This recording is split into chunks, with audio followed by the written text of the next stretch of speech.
அஸ்ஸலாமு அலைக்கும் வரஹ்மத்துல்லாஹி வபரகாத்துஹு. அன்புக்குரிய சகோதர சகோதரிகளே, அல்லாஹுவின் கோபத்தை அணைக்கக்கூடிய ஏதாவது வார்த்தைகள் இருக்கிறதா? அல்லாஹ் நம்மீது அருளை கொட்டுவதற்குரிய வார்த்தைகள் ஏதாவது இருக்கிறதா? இன்னும் சொல்ல போனால், இந்த அல்லாஹினுடைய திருநாமம் ஒன்று எனக்கு சொல்லித்தாருங்கள், அதை சொல்லி சொல்லி நான் அல்லாஹுவை அழைக்க வேண்டும், என் தேவைகளை கேட்க வேண்டும், அல்லாஹ் எனக்கு அதன் மூலம் பதில் கிடைக்க வேண்டும் என்று ஏதாவது ஷார்ட் அண்ட் ஸ்வீட்டாக இருக்குதா அப்படின்னு கேட்டால் நிச்சயமாக இருக்குது. அந்த வார்த்தைகளைத்தான் இன்று இந்த காணொளியில் படிக்கப் போகிறோம். தொடர்ந்து இறுதி வரை பாருங்கள். மிகப்பெரிய நமக்கு தன்னம்பிக்கையையும் அல்லாஹுவின் மீது இருக்கக்கூடிய அந்த அன்பையும் பாசத்தையும் நமக்கு கூட்டித்தரக்கூடிய வார்த்தைகளை நாம் தெரிந்து கொள்ளப் போகிறோம். வாருங்கள், காணொளிக்குள்ளே போகலாம். நபிகள் பெருமானார் ஸல்லல்லாஹு அலைஹி வஸல்லம் அன்னவர்கள் அறிவிக்கக்கூடிய ஒரு ஹதீஸ், சையதுனா அபு ஐயாஷ் இப்னு ஸைத் இப்னு சாமித் ரலியல்லாஹு அன்ஹு அவர்கள் இந்த ஹதீஸினுடைய அறிவிப்பாளராக இருக்கிறாங்க. திர்மிதி ஷரீஃபிலே இந்த ஹதீஸ் பதிவாக இருக்கிறது. இந்த அபு ஐயாஷ் ரலியல்லாஹு அன்ஹு என்ற சஹாபி ஒரு நாள் தொழுதுட்டு இருக்கிறாங்க. தொழுது முடிச்சுட்டு எல்லாருமே என்ன செய்வோம்? துவா செய்வோம் இல்லையா? எந்த தொழுகைக்கு பின்னாலும் துவா கண்டிப்பாக இருக்க வேண்டும். ஆனால் இன்னைக்கு அவசரத்தில் பல பேர் எப்பண்டா இமாம் சலாம் கொடுப்பாருன்னு சொல்லி சலாம் கொடுத்த கையோடு எந்திரிச்சு ஜமாத்தை அப்படி களைச்சி விட்டுட்டு ஓடுறத வெளியே போகிறத பார்க்குறோம். ஆனால் தொழுகைக்கு பிறகு அந்த தொழுகையின் அங்கீகாரமே துவாவில் இருக்கிறது. எனவே எந்த தொழுகை தொழுதாலும், அது சுன்னத்தாகட்டும், ஃபரலாகட்டும், இல்லை முஸ்தஹப்புகளாகட்டும், வாஜிபுகளாகட்டும், நஃபீலாகட்டும், எந்த தொழுகை தொழுதாலும் கடைசியில் ஒரு ஒரு ஒரு 30 செகண்டாவது அல்லாட்ட கையேந்தி துவா செய்யணும். நீங்கள் எதை கேட்குறீங்களோ இல்லையோ, யாரெல்லாம் நான் அந்த தொழுது இருக்கேன், இந்த தொழுகை கபூல் செய்யணும் கேட்கணும். குறைந்தபட்சம் இந்த இது மாதிரி உண்டான தொழுகையின் மீது எனக்கு நிம்மதியையும் ஈடுபாட்டையும் அதிகரித்து கொடுன்னு கேட்கணும் இல்லையா? இப்போ இந்த சஹாபி அபு ஐயாஷ் ரலியல்லாஹு அன்ஹு அவர்கள் தொழுது முடிச்சுட்டு துவா செய்கிறாங்க.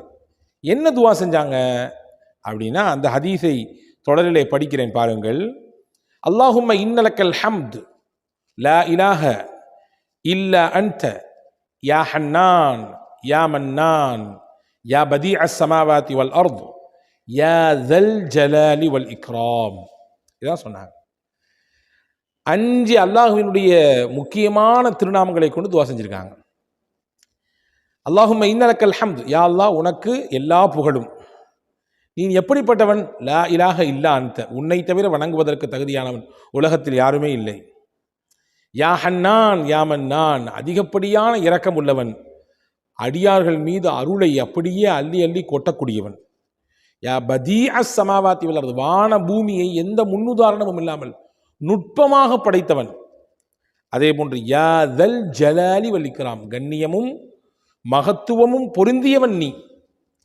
இந்த வார்த்தைகளை கொண்டு அவர் அல்லாஹ்வை துவா செய்வதற்கு முன்னால் இப்படி புகழுகிறார். துவாவுடைய முறையை எடுத்த உடனே நம்ம அல்லாஹ்ட்ட கேட்கக்கூடாது. கையேந்தி யா அல்லாஹ் அதை கூட இதை கூட கேட்கக்கூடாது.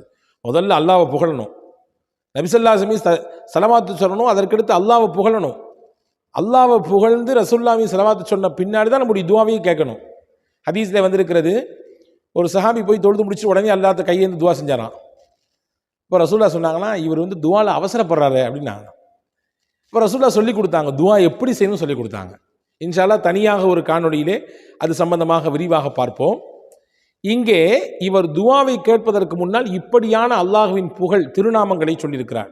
ரசூலுல்லாஹ் சொன்னாங்க, இதை கேட்டுட்டு சொன்னாங்க, லக்கத் தஅல்லாஹ பி இஸ்மிஹில் ஆலம், இவர் அல்லாஹ்வை எப்படி அழைத்து விட்டார் தெரியுமா? அவனுடைய இஸ்முல் ஆலமை கொண்டு அழைத்து விட்டார். அல்லாஹ்விற்கென்று மகத்துவமான ஒரு பெயர் இருக்கிறது.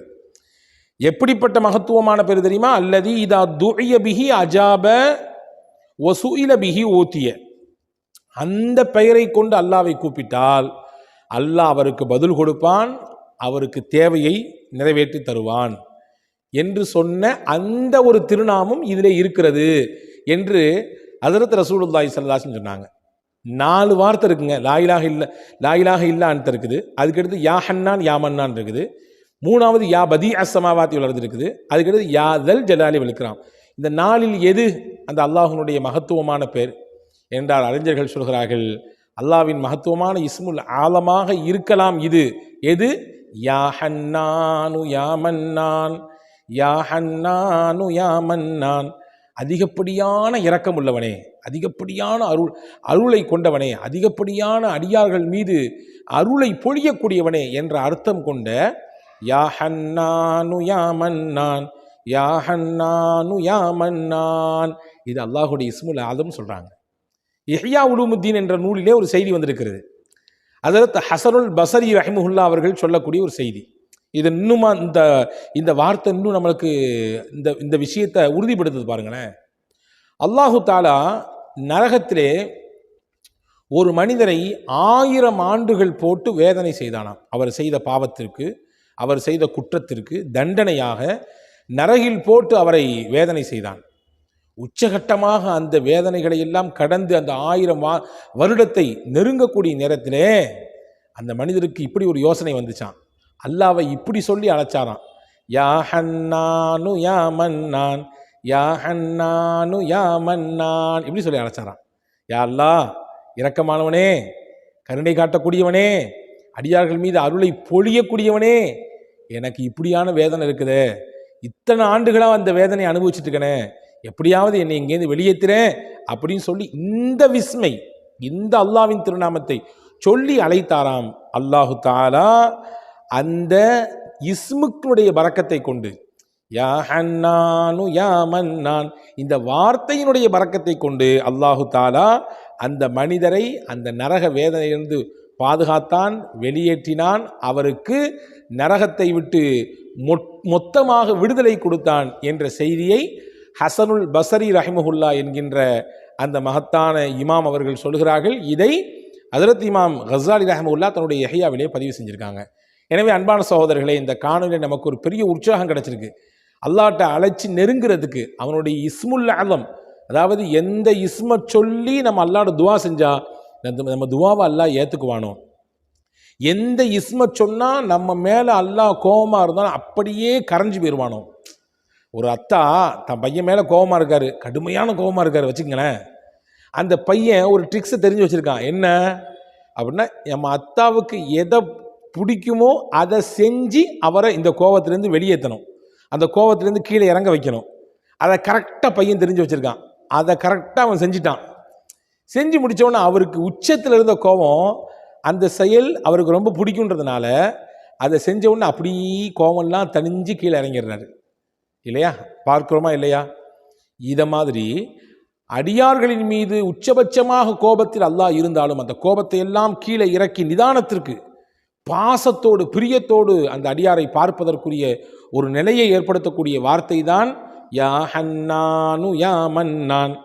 இந்த வார்த்தை அல்லாஹ்வின் கோபத்தை அணைக்கும் மட்டுமல்ல, நாம் கேட்டால் என்ன கிடைக்க வேண்டும் என்ற எண்ணத்தில் கேட்கிறோமோ அதற்கு முன்னால் இந்த வார்த்தையை பலமுறை சொல்லிவிட்டு, குறைந்தபட்சம் என்னிடத்தில் கேட்டால் ஒரு 100 தடவை ஒரு இடத்திலே அமர்ந்து இதை சொல்லிவிட்டு அல்லாஹ்விடத்திலே துவா செய்தால் நிச்சயமாக அந்த துவாவிற்கு மிகப்பெரிய அங்கீகாரமும் பதிலும் கிடைக்கும் என்பதை இந்த ஹதீதுகள் நமக்கு விளக்கித் தருகிறது. வல்ல அல்லாஹ் தௌஃபீக் செய்வானாக. இதை பின்பற்றக்கூடிய நல்ல வாய்ப்பை உங்களுக்கும் எனக்கும் எல்லா மக்களுக்கும் தருவானாக. வஸ்ஸலாம். அஸ்ஸலாமு அலைக்கும்.